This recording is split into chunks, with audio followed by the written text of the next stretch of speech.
Hello. आज एक छोटा सा टास्क देते हैं आपको।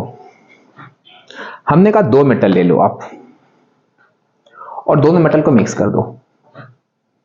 आप कहोगे अरे सर क्या कह रहे हैं भाई, वो इतने सॉलिड हार्ड मेटल होते हैं, उनको हम मिक्स क्यों करें और कैसे करें सर। हमने कहा देखो, जहां तक बात कैसे वाली है तो कुछ सोचो, दिमाग दौड़ाओ। आपने दिमाग दौड़ाया, आपने कहा क्या करें क्या करें। हमने कहा मेटल देखो ना कैसे हैं। आपने कहा अरे तो इतने हार्ड सर सॉलिड है। हमने कहा इनको अगर आप सॉफ्ट कर लो, पिघला लो और उसके बाद मिक्स कर दो। आपने कहा अरे हाँ सर। मतलब कोई भी 2 मेटल हमको मिक्स करने हैं तो सबसे पहली चीज आपको क्या ध्यान रखनी है? सबसे पहली चीज आपको ध्यान रखनी है कि हमें उनको मोल्टेन स्टेट में लेना है। आपने कहा ठीक है सर, मिक्स कर दिया, लेकिन सर क्यों मिक्स करें भाई, फालतू का काम करा रहे हैं आप भी। जो है अच्छा खासा 2 मेटल थे, मिक्स करा दिए, वो भी इतनी मेहनत करके उनको मेल्ट करो फिर उसके बाद मिलाओ। हमने कहा अरे यही तो गड़बड़ है। आप जब 2 मेटल को मिक्स करोगे तो आपको एक नई चीज मिलेगी जो होते हैं एलॉयज। Hello, welcome. आज केम कनेक्ट में एलॉयज पर कुछ चर्चा करेंगे। अब बात आती है, आपने कहा ठीक है सर, अच्छा एलॉय हो गए तो क्या, हमने कहा एलॉय की डेफिनेशन बताओ। आपने कहा अरे सर 2 मोल्टन मेटल लेंगे, उनको मिक्स कर देंगे। हमने कहा जीरो भी तो ले लो। आपने कहा अरे सर बहुत परेशान है आपसे, बात बात पे जीरो दे देते हैं, कभी कुछ नंबर देते ही नहीं है। हमने कहा यहां हम इसीलिए जीरो देते हैं ताकि वहां पे नंबर आए बोर्ड एग्जाम में, तभी याद रहेगा अरे यार यहां सर ने जीरो दिया था, ये चीज नहीं लिखनी है। बस वहां पे आप वो चीज नहीं लिखोगे तो फिर बोर्ड एग्जाम पूरे पूरे 100। गुड। तो हम लोग अगर एलॉय की डेफिनेशन की बात करें तो इसकी सिंपल सी डेफिनेशन होती है कि होमोजीनियस मिक्सचर होमोजीनियस होना चाहिए ऑफ 2 और मोर molten metal, even non metal भी हो सकते हैं। molten मेटल, नॉन मेटल और बोथ। 2 मेटल भी मिला सकते हैं, मेटल के संग नॉन मेटल भी मिला सकते हैं, और बोथ इन फिक्स्ड प्रपोर्शन। तो ये हमारा जो है डेफिनेशन, कंप्लीट डेफिनेशन हो गई आपकी एलॉयज की। आपको यहां पे ध्यान रखना है, क्या ध्यान रखना है? पहली चीज होमोजीनियस मिक्सचर, दूसरी चीज मॉल्टन मेटल्स या नॉन मेटल्स और बोथ। तो ये चीज आपको ध्यान रखनी है। अब यहां पर बात आती है कि कौन कौन से मेटल हम लें। तो अभी हम लोग देखेंगे कि कौन कौन से मेटल्स के एलॉयज आपको पढ़ने हैं और कौन कौन से आपके सिलेबस में हैं। लेकिन उससे पहले हम एक चीज बता दें जो बेसिक चीज है आपकी, जिस पर जब 1 मार्क्स का एक क्वेश्चन आता है तो ज्यादातर बच्चों का गलत होता है। हम यहां पर बात करेंगे कि एक चीज होती है एमेल्गम। आज सोच रहे हो अरे हाँ यार ये कहीं तो कुछ पढ़ा हुआ है, कुछ लोग सोचेंगे कि अरे तो पढ़ा ही नहीं है, ये क्या चीज आ गई। यहां पे हम क्या करेंगे, एमेल्गम भी एक तरह के एलॉयज होते हैं जिनका मेन कंपोनेंट वो मर्क्यूरी होता है।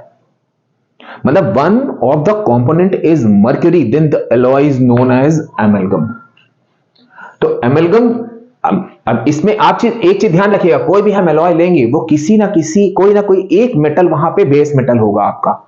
मतलब कि उसमें हम बाकी मेटल मिलाएंगे, वो ज्यादा रखेंगे, बाकी सब कम कम रखेंगे।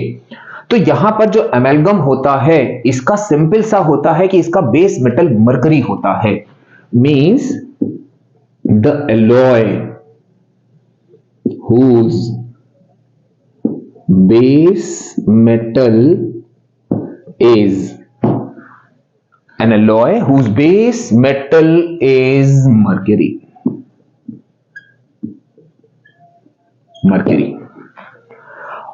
अब देखो आप यहां पर बेसिकली जो बहुत ही कॉमनली यूज्ड एमेलगम्स होते हैं, पहला तो आपका होता है सोडियम एमेलगम,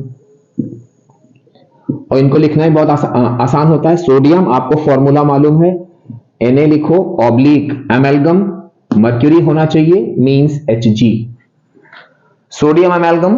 और दूसरा आपका होता है जिंक एमेलगम, दूसरा आपका होता है जिंक एमेलगम। अब मानी बात है, आप वैसे करोगे क्या, Zn ऑब्लिक एमेलगम है तो मर्करी शुड बी देयर, ये भी हो गया आपका। अब यहां पर आप कहोगे सर ये तो आप कह रहे थे बड़ा आसान है, तो बड़ी जल्दी याद हो गया, आप तो कहते कि बच्चे लिखने की बात है इसमें नंबर कट जाते हैं। हमने कहा रुको रुको रुको रुको, एक क्वेश्चन आता है कि ये आप अलग से नोट कर लीजिएगा कहीं, लिक्विड एमेलगम, एमेलगम, तो आपका आंसर होगा सोडियम एमेलगम, यानी सोडियम एमेलगम जो है वो लिक्विड एमेलगम होता है। फिर इस पर क्वेश्चन आता है an amalgam used in voltaic cell. Amalgam का कॉन्सेप्ट बहुत इजी है, बस यही छोटी छोटी चीजें आपको ध्यान रखनी है। तो यहां क्या हुआ कि हम जिंक एमेलगम यूज करते हैं वोल्टिक सेल में, और जो सोडियम एमेलगम होता है वो हमारा लिक्विड एमेलगम होता है। तो ये आपके इस एलॉय का जो एक छोटा सा पोर्शन था इंपॉर्टेंट, वो हमने आपको इसीलिए पहले बता दिया। ये हो गया हम लोग का एमेलगम का कॉन्सेप्ट। अब हम बात करते हैं कि हमको कौन कौन से, अच्छा हाँ, पहले इनके एग्जाम्पल और कौन कौन से एलॉयज हैं उससे पहले जरा हम यहां पर आपसे ये बात करें कि हम एलॉइंग क्यों कर रहे हैं, एलॉय क्यों बना रहे हैं। इसका बहुत सिंपल सा हम आपको एग्जाम्पल लेके देते हैं। आपके यहां एक लोहे की बाल्टी काफी लंबे समय से यूज हो रही है, आपने देखा कुछ दिन बाद जो है क्या हुआ, उसमें रस्टिंग हो गई और वो धीरे धीरे धीरे धीरे करके खराब हो गई। और वहीं पर उसी सेम समय पर आपने एक स्टील की बाल्टी ली थी, वो लंबे समय तक चल रही, उसमें कहीं कुछ हो ही नहीं रहा है। तो वहां पर क्या हुआ कि भाई जो लोहे की बाल्टी थी, और स्टील क्या है, स्टील जो है एक इंपॉर्टेंट आपका एलॉय होता है आयरन का, तो स्टील में तो कोई रस्टिंग कुछ कोरोजन कुछ नहीं हुआ। तो एलॉइंग का बेसिक पर्पस होता है कि जो हमारा बेस मेटल है, हम उस बेस मेटल की कुछ ना कुछ प्रॉपर्टीज ऐसी होती हैं जो उसको खराब कर रही होती है, उन प्रॉपर्टीज को हम क्या करते हैं, दूर कर देते हैं। तो एक तरह से आप ये समझ लो कि जो एलॉयज होते हैं वो जो नॉर्मल हमारे मेटल्स होते हैं उनकी प्रॉपर्टीज को एनहांस कर देते हैं, मतलब उनको स्ट्रेंथ प्रोवाइड करते हैं। तो एलॉइंग के लिए ये कोई क्वेश्चन नहीं है, हमने जनरल ऐसे आपसे पूछा एलॉइंग क्यों करते हैं, कि ताकि मेटल का कोरोजन ना हो, मेटल को एक स्ट्रेंथ मिल जाए, तो इसलिए हम लोग यहां पर एलॉइंग करते हैं। अब बात आती है कि हमको कौन कौन से एलॉयज पढ़ने हैं। तो पहला तो हम लोग एलॉय पढ़ेंगे कॉपर का। एक एक करके शुरुआत करते हैं क्योंकि उनमें क्वेश्चन बहुत सारे बनते हैं, तो एक एक करके एक एक एलॉय की शुरुआत करेंगे। तो अगर हम कॉपर की एलॉय की बात करें तो यहां पर हमारे दो एलॉयज होते हैं कॉपर के। एक तो आपने दोनों ही नाम सुने होंगे, एक तो हमारा होता है ब्रास और दूसरा हमारा होता है ब्रॉन्ज, ब्रास एंड ब्रॉन्ज। अब मेन चीज आ गई भाई, ये तो आपने कहा अरे सर ये तो मालूम था। अब इस पे क्वेश्चन क्या आ गया कि अगर ये कॉपर का एलॉय है ब्रास एंड ब्रॉन्ज, तो इसमें हम लोगों ने क्या क्या मिलाया है। तो यहां पर जो ब्रास का कॉम्पोजिशन होता है, बहुत एक छोटा सा डिफरेंस होता है बस, और उस पर बेस्ड अभी जो क्वेश्चन होता है वो भी हम बता देंगे। यहां पे एक एक एलॉय आप तैयार करिए। कॉपर में, ब्रास में आपका होता है कॉपर एंड जिंक, या ऐसा करते हैं इसको जो है, क्योंकि यही मेन चीज है, तो इसको जैसा हम लोग हमेशा करते हैं वो कर लेते हैं। यहां कॉपर होता है और आपका जिंक होता है। वही जब हम लोग ब्रॉन्ज की बात करेंगे तो यहां पे कॉपर होगा, जिंक होगा और टिन होगा।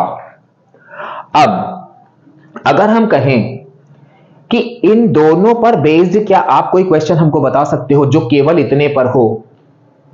आप सोचोगे सर इसमें तो कुछ, हमने कहा अच्छा बताओ इन दोनों में कोई डिफरेंस नजर आ रहा है? आपने कहा सर देखिए इसमें डिफरेंस है कि इसमें टिन भी मिला हुआ होता है। हमने कहा वेरी गुड। अब देखो यहां पे एक क्वेश्चन आपका बन के आ गया कि एन एलॉय ऑफ, अब आप देख लो कहां से इन डेप्थ में जाके क्वेश्चन पूछे जाते हैं। N alloy of copper that contains tin. मेरा शुरू से यही पर्पस था कि आप छोटे छोटे पार्ट्स में, कितनी बार हमने आपको बोला भी कि चैप्टर को छोटे छोटे पार्ट्स में डिवाइड करो और डिवाइड करके इन डेप्थ घुस जाओ चैप्टर के अंदर, कि कोई भी क्वेश्चन एक्स वाई जेड आए आप कर लोगे आराम से। तो अब यहां देखो, यहां पे आंसर क्या हो गया? आपने लिख दिया अरे सर इसका आंसर हुआ ब्रॉन्ज। मैंने कहा वेरी गुड, ठीक है। तो ये हो गया हमारा एक क्वेश्चन। अभी और भी बहुत सारे क्वेश्चन है, हमने यहां एक छोटा सा एग्जांपल आपको बताया कि किस तरह से आप कॉम्पोजिशन देख के बड़े आराम से इनके आप क्वेश्चन बना सकते हो। तो एक चीज तो ये हो गई। अब मेन बात आती है कि हम तो सिलेबस में क्या क्या है भाई, आपको मेटल मालूम होना चाहिए, उनके सारे एलॉयज मालूम होने चाहिए, इस टाइप के क्वेश्चन वो आप अपने आप बना लोगे। उसके बाद इंपॉर्टेंट है कि उनके यूजेस कहां कहां हैं और उन यूजेस पर बेस्ड रीजनिंग। तो अब हम लोग बात करें कि हम लोग ब्रास के क्या क्या यूज हैं और ब्रॉन्ज के क्या क्या यूज हैं। तो जो ब्रास है वो हम लोग बेसिकली यूज करते हैं इलेक्ट्रिकल फिटिंग्स में, इलेक्ट्रिकल फिटिंग्स में। अब रीजनिंग आ गया कि why brass is used in electrical fittings. तो अब देखो इलेक्ट्रिकल फिटिंग के लिए जरूरी है कि आपका ये जो ब्रास होता है ये पहली चीज तो हार्ड होता है, ब्रिटल होता है और बहुत आसानी से क्या होता है, malleable and ductile, malleable and ductile. भाई हमको तार बनाना है, तार खींचने जो मेलेबल मतलब वो आसानी से मेल्ट भी हो जाए, मतलब इसमें ये सारी प्रॉपर्टीज। तो why brass is used in electrical fittings? Because it is hard, brittle, malleable and ductile. Simple सा। अब हम लोग आते हैं कि ब्रॉन्ज में। ब्रॉन्ज में देखो आपने ब्रॉन्ज मेडल, तो इसका मतलब क्या हुआ कि इसको हम लोग यूज करते हैं। इसकी कितनी बढ़िया बढ़िया स्टैचूज होती हैं। तो इसका जो ये हो गया इसका यूज, ये हो गया इसका यूज, ये क्या हुआ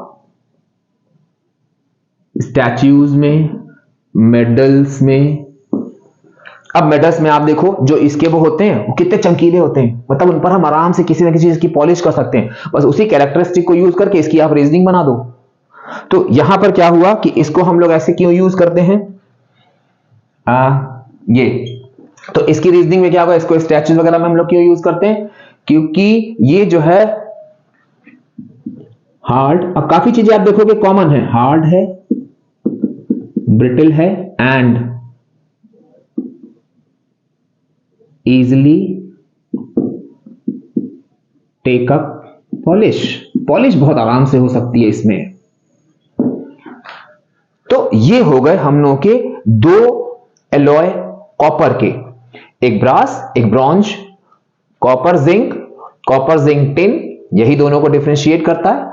brass is used for electrical fittings, bronze is used for making statues and medals. इन पे रीजनिंग हो गई जिनके आंसर आप ये लिखोगे। तो ये हम लोग का पहला एलॉय हो गया, किसका, कॉपर का।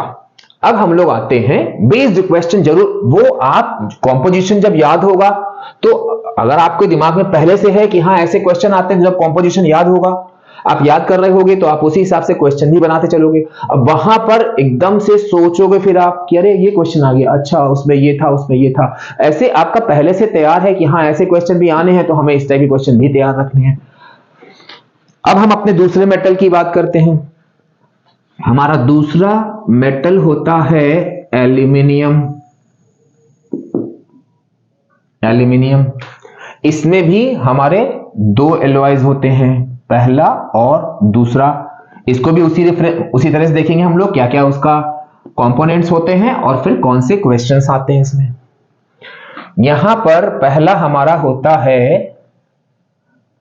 Duralumin, duralumin.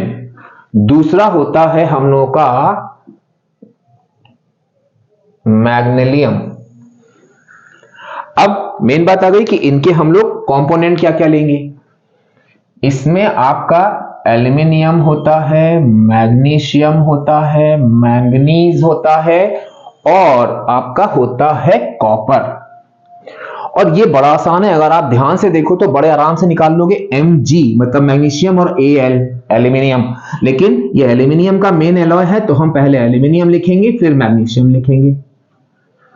अब आप देखो सिमिलर ग्राउंड पर क्वेश्चन क्या है, N alloy of aluminium that contains copper. तो आपका सिंपल सा आंसर क्या हो जाएगा, ड्यूरालुमिन। ये सारे क्वेश्चन हम आपको वो बता रहे हैं जो हम लोगों ने बोर्ड्स के एग्जाम पेपर में देखे हैं कि आते हैं। ड्यूरालुमिन सेम वही चीज आपका इसमें क्या पूछा जा सकता है। अगर हम कहें आपसे तो आप कहोगे अरे सर इसमें हमको लग रहा है शायद ये होगा N alloy of aluminium that does not contain copper. Very good, ये लो आपका बन गया मैग्नीशियम। अच्छा, अब इन दोनों में एक आराम ये है कि दोनों के यूजेस सेम हैं। मतलब चाहे आप ड्यूरालुमिन लो चाहे आप मैग्नीशियम लो, ये यूज होते हैं for making aircrafts, for making aircrafts. इनके एयरक्राफ्ट्स होते हैं। अब एयरक्राफ्ट्स क्यों हम लोग इसको यूज करते हैं भाई, एयरक्राफ्ट के लिए हमारा जो मटेरियल है वो लाइट होना चाहिए। तो बस यही चीज आपकी रीजनिंग में आ गई कि बिकॉज इट इज लाइट। अब इसमें तो और आराम है आपको क्योंकि दोनों का यूज सेम है, फॉर मेकिंग एयरक्राफ्ट्स। क्यों, क्योंकि ये लाइट होते हैं। तो ये हो गया आपका एल्यूमिनियम का एलॉय। अब इसके बाद ये सेकेंड चीज हो गई हम लोग की। अब तीसरी चीज, बस मेन आपको क्या ध्यान रखना है कि इनके कंपोनेंट्स क्या हैं और उन कंपोनेंट्स में कौन सा प्रेजेंट है किसमें कौन सा नहीं है, उस पर बेस्ड क्वेश्चन। हाँ, एक चीज और बता दें, जब कंपोनेंट की बात हो रही है आप इनके परसेंटेजेस मत याद करिएगा क्योंकि इनकी डेफिनेशन में होता है फिक्स प्रोपोर्शन। आपने कंपोनेंट सही लिखे, उसमें परसेंटेज में थोड़ा सा कुछ भूल रहे हो, कंफ्यूज हो रहे हो, अरे यार ये 20% था या 30% था, पता चला वो 20% था, उधर 30 कर दिया, उधर 80 की जगह 70 कर दिया, गड़बड़ हो गई। तो आप अगर पूछा जाता है composition of brass, bronze, duralumin, aluminium, कुछ ना करो कॉन्फिडेंस के साथ, हम कह रहे हैं सिर्फ उन सारे कंपोनेंट्स के नाम लिख दो बस, विदाउट परसेंटेज। क्योंकि अगर पूरा याद हुआ परसेंटेज गलत हुई तो बहुत प्रॉब्लम हो जाएगी, फिर हमको अफसोस होगा। अच्छा, तीसरा हम लोग लेते हैं जो है आपका लेड। इसका केवल एक ही वो होता है जो होता है लेड में सोल्डर। सोल्डर आपने देखा होगा, सोल्डरिंग आयरन का हम लोग यूज करते हैं, मतलब इलेक्ट्रिकल अप्लायंसेस में तो एक यूज तो आपको यही समझ में आ गया।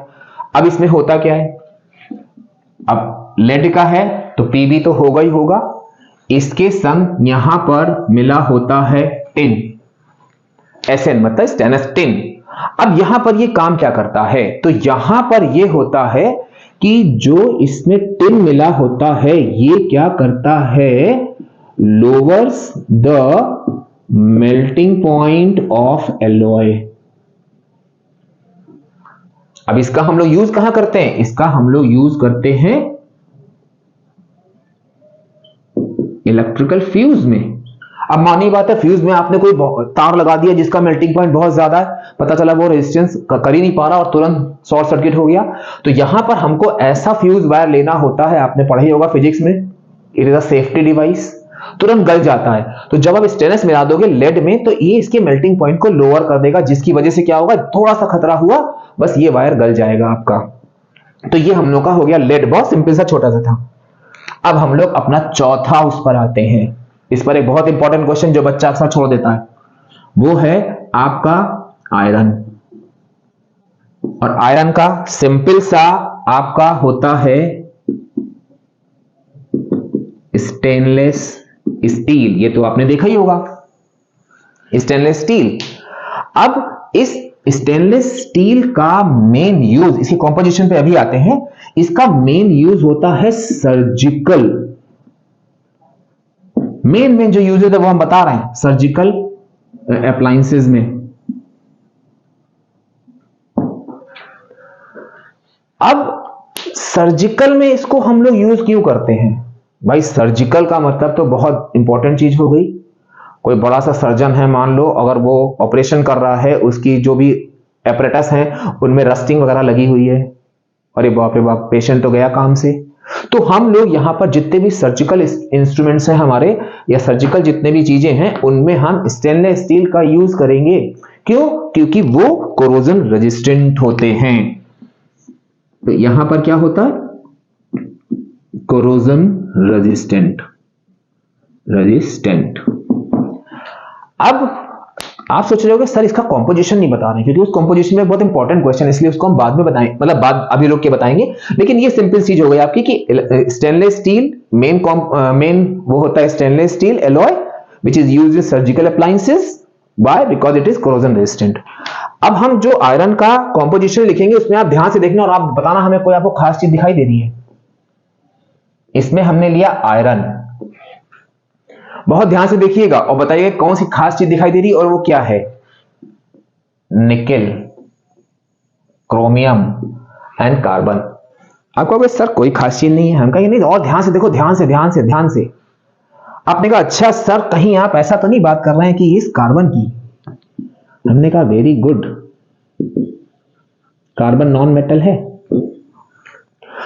ये क्वेश्चन पूछा जाता है इस पर बेस्ड कि a non-metal